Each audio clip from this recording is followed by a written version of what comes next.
Welcome to the channel.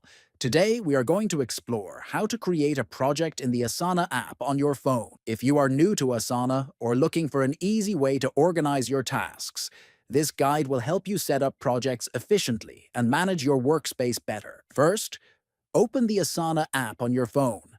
Once you are inside, click on the Projects section.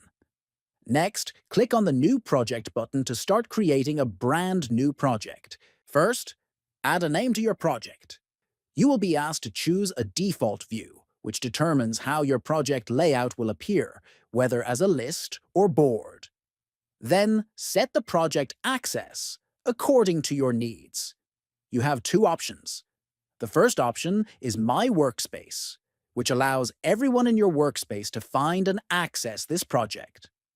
The second option is Private, which limits access only to members you invite.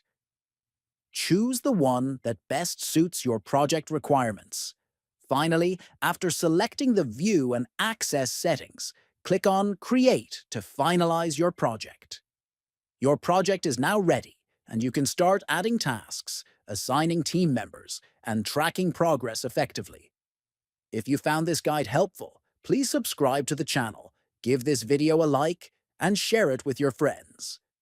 Thanks for watching, and see you in the next video.